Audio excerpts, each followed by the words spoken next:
Hello,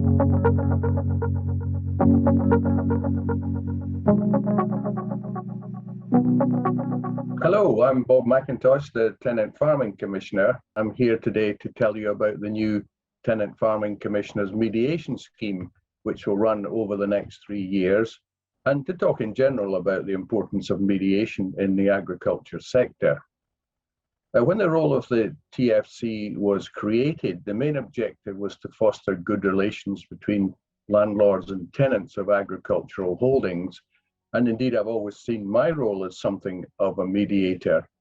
And I've come to greatly value the role of mediation in resolving disputes within the sector. So following the success of our pilot mediation service, we've now introduced a new scheme for agricultural landlords and tenants, with the aim of increasing access to mediation and helping landlords and tenants resolve disputes or potential disputes as an alternative to seeking resolution through litigation. The new TFC mediation scheme, which will run for 3 years, has 3 elements to it. Firstly, it provides a pre-mediation gateway to ensure that parties are ready for mediation and to enable access to TFC support if that's required. Secondly, it gives access to an approved panel of experienced mediators. And thirdly, it provides a contribution from the Scottish Land Commission of 1/3 of the total cost of the mediation process.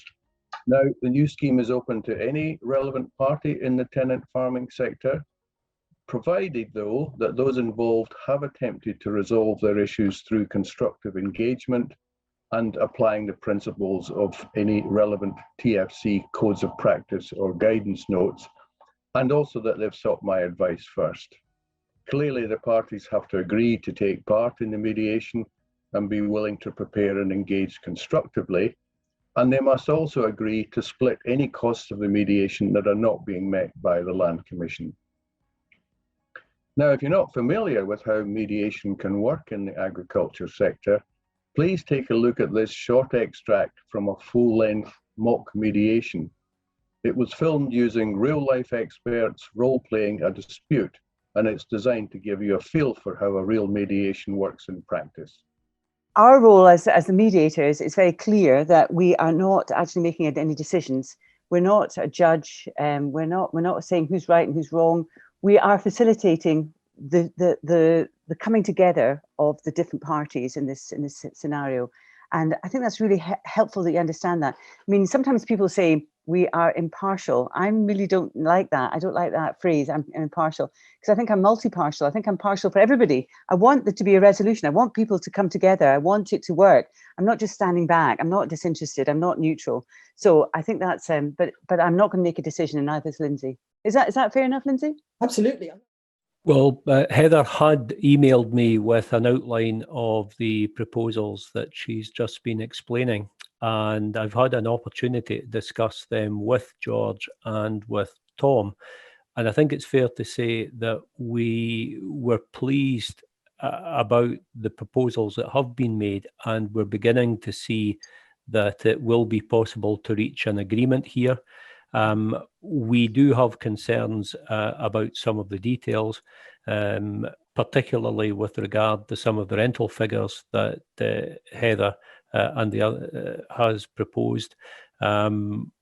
We don't think that those rental figures would be acceptable, but I think that we're very hopeful that with further discussion, it'll be possible to resolve these issues. But we are quite interested in a deal that would involve a modern limited duration tenancy for a period of 10 years with an option to take up a contract farming agreement after that. And we do see that, subject to ironing out the technical details, it's beginning to look like we might be able to get to an agreement that we would be able to live with. I mean, if I can add, Heather, I mean, I think lifting that restriction actually works in everybody's favour. After all, the landlord's now providing potato store, you know, and it meets the landlord's agenda of farm to fork and all of that. So yeah, I don't see that as being a difficulty. It's down to Tom and I on rent, and I think providing we get everything that we want, as outlined by Heather, then it's probably going to be a classic compromise. Sorry, come in, Hamish. Pamela, thank you. If I can come in there, I think that we're likely to be able to bring forward the date that we would be able to give up the farmhouse, but I don't think we can achieve the date that you'd originally fixed. But suggesting that it might be sometime after Christmas, essentially sometime during January, we might be able to do something about that. And I will need to take client instruction on 10 years rather than 15 years. Okay, you mentioned, Mark, compromise. I mean, I think starting to see the areas of compromise, almost the sliding scales. You've got, is it 10 years, 15 years, or something in between? I don't know if it can be something in between. You've got the date of entry that's negotiable. You've got the rental values, which clearly need some more discussion, but certainly starting to make good progress and seeing where those negotiations have to happen. And always bearing in mind, and I know you are, the alternative to this is not reaching an agreement, which at this stage in the discussions would seem a really very sad, sad thing.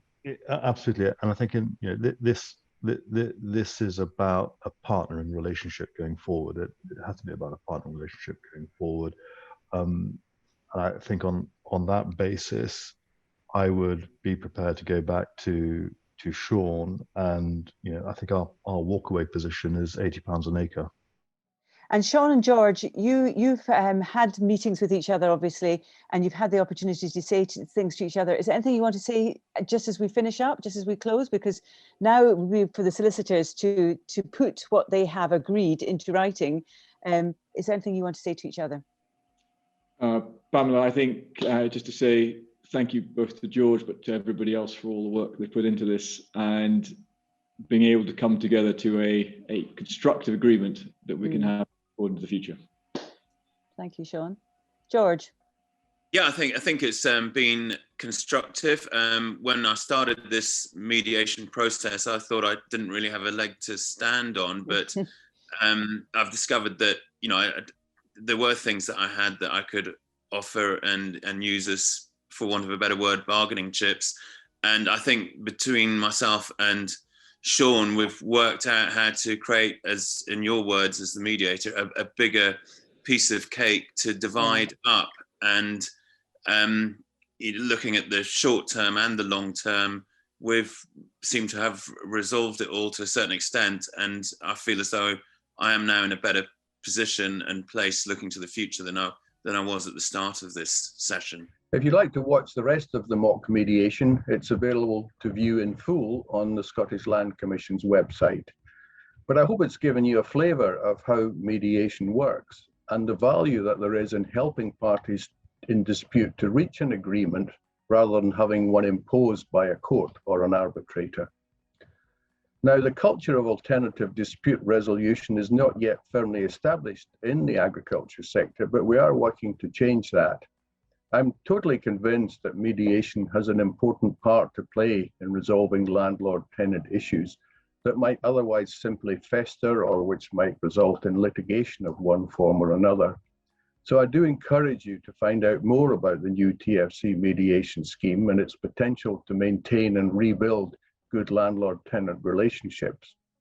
You'll get full details of the scheme and how to apply on the Scottish Land Commission website at landcommission.gov.scot.